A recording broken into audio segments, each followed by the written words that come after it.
What are emotions and why do we have them? What is the purpose of emotions? What do they do for us? They certainly have a significant effect on us, but what is it all for? How can understanding how emotions work help us be better parents and educators? First of all, emotions help keep us safe by motivating us to respond to events in our environment in certain ways. Emotions are felt in the body. Our muscles tense or relax, our blood vessels dilate or contract. When we feel emotionally, we also feel physically. Our emotions can thus make us feel uncomfortable or comfortable, sending us signals to do something urgently or to stay in our comfortable state. Without emotions, we would probably not do very much, and hence would not survive, at least in the evolved form we are in now. Emotions help us to problem solve. For example, when we are trying to understand something or make a decision, we use our emotions to deduce whether what we have concluded is a good idea. When we think about something that contradicts our values, our emotions will tell us that is bad. When we think about something that could hurt us, our emotions will tell us that this is not a good idea. Just by imagining what might happen, our emotions are still triggered and hence help us make better decisions. Everyone has heard someone described as wearing his or her heart on his or her sleeve. This describes how our inner emotions are displayed on our outer bodies. Our faces, in particular, have around 90 muscles, 30 of which have the sole purpose of signaling emotion to other people. Signals are generally very useful as they help others decide how to behave towards us. If someone is looking angry, then approaching them with a new project may not be a good idea. Children have to learn how to read these signals in other people, and parents can help them become more skilled in this area by drawing the attention of young children to different kinds of body language and how to interpret them. Children learn very quickly that emotions can be used to motivate people. They learn from a very young age to connect good emotions with what their parents want them to do and bad emotions with what their parents do not want them to do. As parents and educators, we must teach children to be more aware of their own emotions. Emotions are signals that tell you something about what is happening inside. Taking time to understand what makes us feel uncomfortable in a situation also helps us understand how to deal with the discomfort. Teaching children to think about how they feel in different situations and how they might respond to those feelings helps them to develop resilience. We are often more aware of our negative emotions, and that might be because there are more negative emotions than positive emotions. We can feel fear, anger, shame, hate, and yet beyond a basic happiness and joy, there are a few other positive feelings. A reason for this is because most emotions are designed to keep us alive. They signal warnings and prompt us to act, from running away to avoid others to fighting back. Emotional intelligence is a set of capabilities concerned with processing emotions and emotional information. They include the capability to perceive emotions in the self and others, to use emotions to facilitate performance, to understand the causes of emotions, and the capability to regulate emotions in yourself and others. Simply put, emotional intelligence is being the best that you can be when times are at their worst. Just take a moment to think of someone that you know who demonstrates these capabilities at a very high level. How would you describe that person? Is that person someone that others respect and want to be around? Now think of someone that might have limited capability in these areas. How do you feel when you are in the company of that person? Research has found that higher emotional intelligence is associated with greater satisfaction and happiness in life. Higher performance and salaries, higher leadership effectiveness, reduced stress reactions to demanding job experiences, and higher success in voicing ideas and differing points of view productively and in a less confrontational manner. It is clear from the research that emotional intelligence is as important, if not more important, than cognitive intelligence or IQ. Those who watch The Big Bang Theory will be aware of what can happen when people have high IQ or cognitive intelligence, but relatively low EQ or emotional intelligence. So how does the brain work? The rational brain, the neocortex, assists us with functions related to thinking and language, including planning, questioning, making decisions, solving problems, and generating new ideas. This layer is connected to the emotional brain with millions of connections, allowing the emotional and the thinking brains to influence one another in a myriad of ways, and providing rich data on which to draw conclusions and initiate actions. The two sides of the brain are meant to work together, but in some people, one side or the other appears to be much stronger. The good news is that through practice, we can grow our capabilities in emotional intelligence in the same way that practice helps strengthen certain kinds of academic functioning. The emotional brain, or the limbic brain, helps us to know what things to approach and what to avoid by guiding our preferences. As we move through life and have more experiences, we have stronger intuitions, hunches, and gut reactions because more things are stored in the limbic warehouse. We have learned from experience. Intuition is emotional learning gained over many years. A 14-year-old has little intuition because he or she has not experienced enough life to make connections between experiences. Parents and educators can help children make connections between experiences and emotional impact by talking about how different events impact people emotionally. As we mature, we accumulate more reliable emotional data that can offer us valuable clues and guide our behavior, providing we become aware of its existence and learn how to interpret it. Our emotions have helped us immeasurably over the course of human evolution. Emotional responses are milliseconds faster than cognitive or thinking responses. The lightning-fast reactions that bypass the rational brain centers were often survival responses for our distant ancestors. The limbic brain sends us the warning of a crisis before the rational brain can even process the incoming signal. The body has been alerted and is ready to act on our behalf. Imagine one of our ancient ancestors walking through the tall grasses of the plains. Suddenly, he sees and hears the grasses move in an unusual way. And is that a tail he sees switching slightly above the grasses? He instinctively makes himself smaller by crouching low, which also prepares him to either run with more power or spring to fight. His reactions are emotionally driven and lightning fast. They have to be for survival.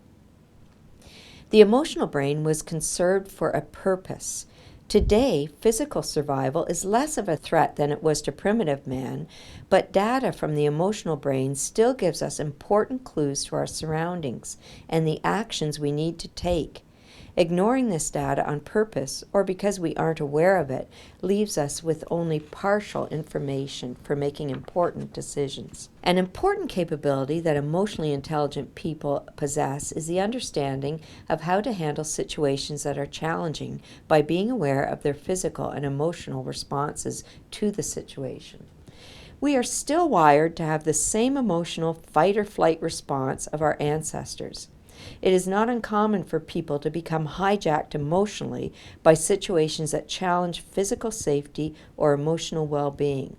If we train ourselves and our children to be aware of the symptoms of an emotional hijack, such as increased heart rate, more rapid breathing, and increased reflexes, we can also train our responses to minimize the negative effects. When we are in a state of emotional hijack, our ability to think is compromised by our physiological responses. In response to fear or high amounts of stress, a chemical named cortisol floods our brains. This is important to remember when we are dealing with children because when they are upset or afraid, learning or thinking is actually physically compromised by their body's reaction.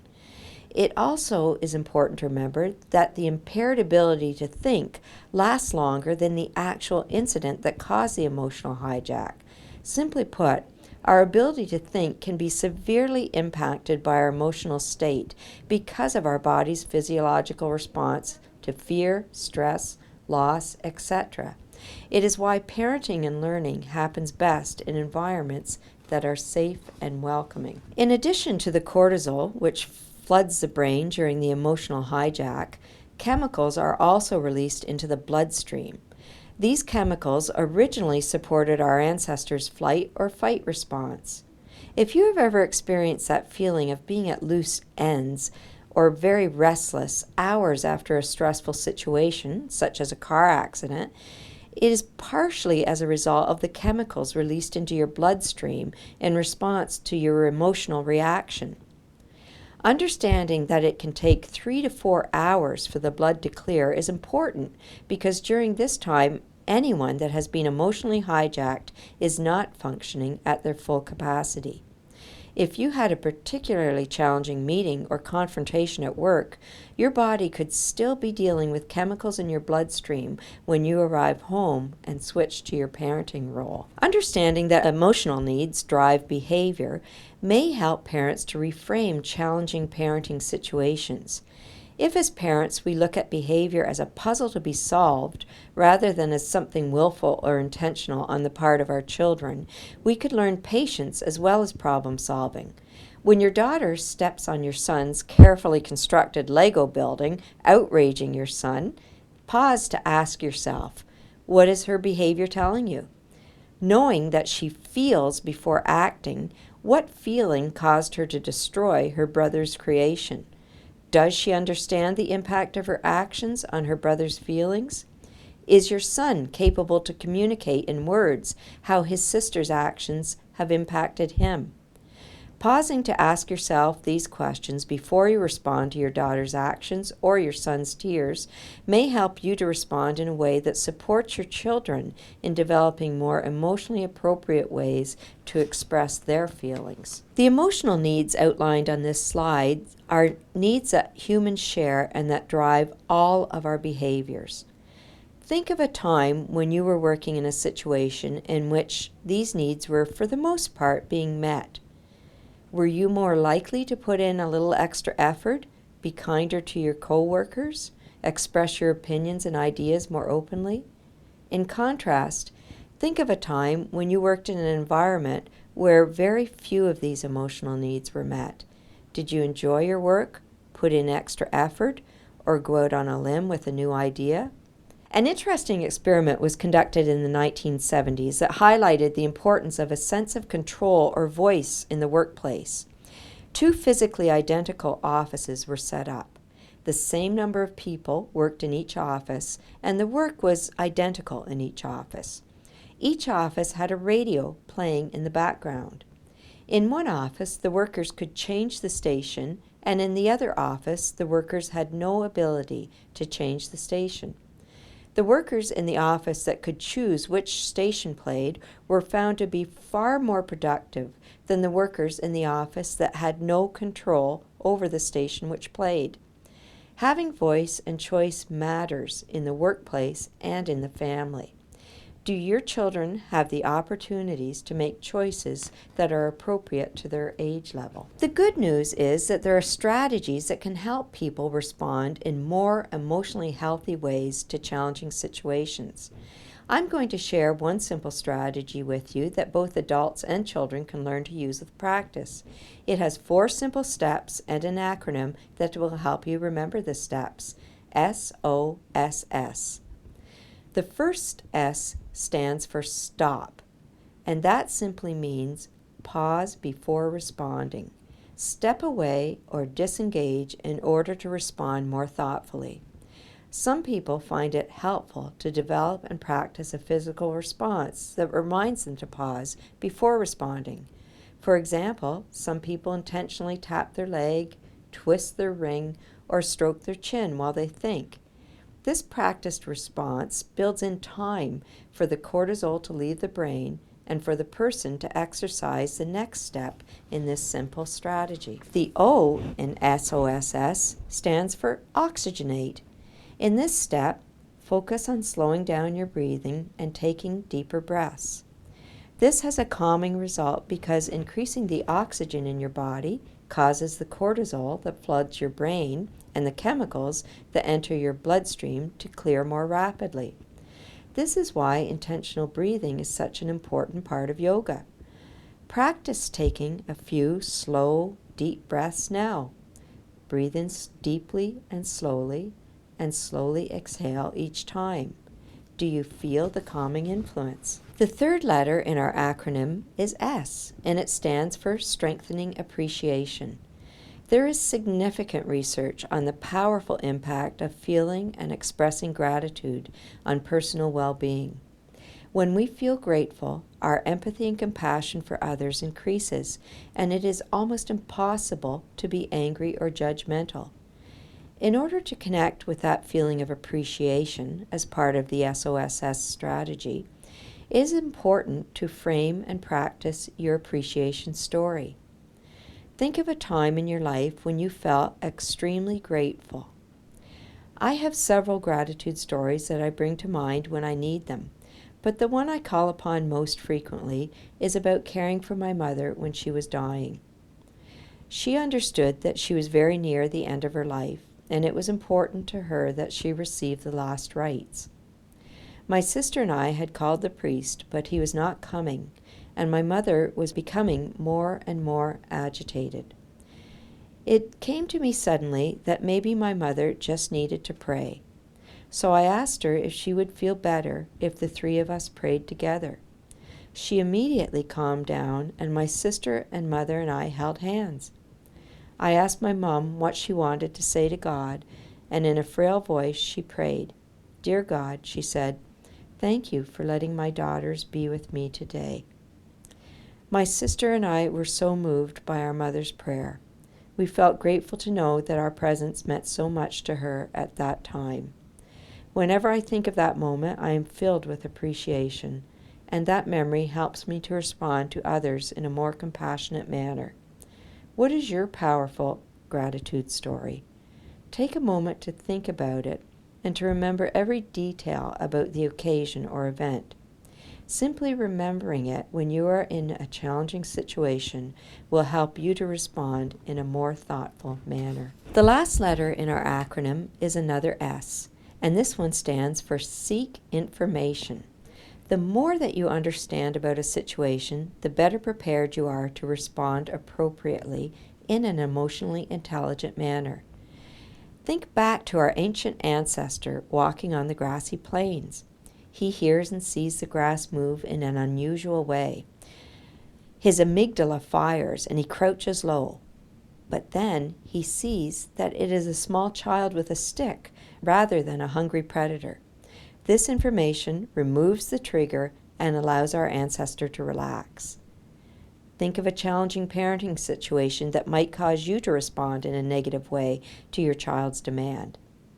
For example, your son asks if he can have $125 to buy a new pair of jeans. Your first reaction might be that $125 is a ridiculous amount of money to pay for a pair of jeans, and that your son has no sense of the value of money and is only concerned about his own appearances. Instead of rushing to judgment, ask some questions. Why do you want the jeans? Maybe he will reply because everyone else has them. If you continue to dig deeper through questioning, you might come to understand that your son is struggling to fit in with a peer group, and this will lead you to another conversation. In the end, you may or may not agree to contribute to the purchase of the jeans, but you will understand more about your son, and he will know that he can talk to you about challenging situations in his life. Asking questions that show curiosity and a willingness to understand allows the person you are talking to, who might be upset or angry, to calm themselves so that they can also respond in a more emotionally intelligent manner. Working with children and adults in emotionally intelligent ways is really about building bridges between your understanding of a situation and their understanding of the situation. This is the difference between intention and impact. A person's behavior is a sign of how they are viewing the world, but the impact is how you view their behavior. For example, a neighbor may call you in anger because your child is bullying their child. Their intention is to protect their child, but their impact may be hurtful to you if you don't take the time to stop, oxygenate, seek appreciation, and strengthen curiosity. The 3L strategy, listen, label, look for solutions, is another strategy that can be useful in helping yourself and others respond to challenging situations in an emotionally intelligent manner. Listening without judgment to someone helps to minimize the threat that person may be feeling and soothes their emotional need to be heard. Asking questions so that you fully understand their concerns helps you to understand the situation more fully and shows them that you are open to understanding and finding a solution. Acknowledging and, when appropriate, validating the driving emotions shows that you have understood the concerns of the person or child that you are dealing with. Collaborating on solutions that result in a more desirable behavior is the final step. So, for example, when your daughter comes home from school upset because she feels that she has experienced bullying, you might start off by listening to her concern and soothing her current emotional need by reassuring her that you are going to investigate and work with others so that she feels safe. You will ask her questions about her experience of bullying so that you fully understand the situation. You will acknowledge her needs to feel safe and involve her in naming the impact of the situation on her and help her understand the behaviors that are impacting her. Then you would look for solutions by working with your daughter and others to address concerns.